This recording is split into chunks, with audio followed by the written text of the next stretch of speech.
Hi అండి. నా పేరు Vasanthi. Welcome to my YouTube channel. ఈరోజు నేను మీ పర్సన్ మనసులో ఫీలింగ్స్ ఎలా ఉన్నాయి అనేది చూస్తానండి. మీ పైన వాళ్ళకు ఉన్న ఫీలింగ్స్ ఏంటి అనేది చెప్తాను. ఇక్కడ ఫీలింగ్స్ అంటే ఈ వీడియో మీ ముందుకు ఎప్పుడు వస్తే అప్పుడు మీకు ఈ ఎనర్జీస్ అనేవి కనెక్ట్ అవుతాయండి. అంటే నేను డైలీ తీస్తూనే ఉంటానండి. ఒకవేళ మీకు ఈ వీడియో కనుక రేపు రాకపోయినా ఇంకెప్పుడైనా వచ్చినా మీకు మీకు ఆ వీడియో కనిపించిందంటే అప్పుడు మీకు ఆ రీడింగ్ అనేది వర్తిస్తుంది అనమాట. అప్పుడు ఆ ఫీలింగ్స్ మీ వ్యక్తి నుంచి వచ్చే ఫీలింగ్స్ అని మీరు అనుకోవచ్చు అనమాట. అలాగనమాట. ఇక్కడ ఏంటంటే మనం వీడియో చూసినప్పుడు మనకు అది ఆ ఎనర్జీస్ అనేవి కనెక్ట్ అవుతాయి అనమాట. చూసే వ్యూవర్స్ ఎవరైతే ఉన్నారో వాళ్ళ పర్సన్ మనసులో ఏముంది, దీనికి ఒక పర్టికులర్ డేట్ అంటూ ఏముండదండి. మీరు ఏ రోజు చూస్తే ఆ రోజు మీకు వర్తిస్తుంది అని అనుకోవచ్చు, మీ సిచ్యువేషన్ అలా ఉంటే. Please universe, please connect the energies. చూసే వ్యూవర్స్ యొక్క పర్సన్ మనసులో ఏముంది.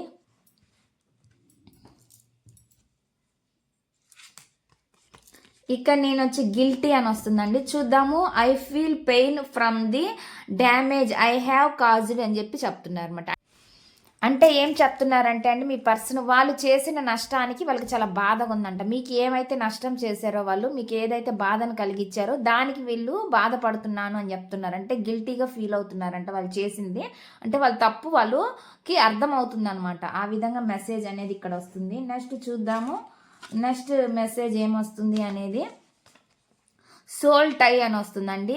I ఆల్వేజెస్ feel connected to you అంటున్నారండి. వాళ్ళు ఎప్పుడు ఫీల్ అవుతూనే ఉన్నారంట, మీతో కనెక్ట్ అవుతూనే ఉన్నారు. అంటే ఏం చెప్తున్నారంటే అండి, వాళ్ళు ఎప్పుడంట మీతో కనెక్ట్ అయినట్లునే ఉంటారంట. అంటే భావిస్తున్నారంట. ఆ విధంగా వాళ్ళు ఫీల్ అవుతున్నారు అనమాట. వాళ్ళకి అనిపిస్తుంది ఎప్పుడు మీతోనే కనెక్ట్ అవుతున్నాను అన్నట్లు. అంటే ఆలోచనలో వాళ్ళు అనుకుంటున్నారండి. అంటే మీరు వాళ్ళ గురించి ఆలోచిస్తున్నారు అన్నట్లుగా ఆలోచిస్తున్నారు అనమాట.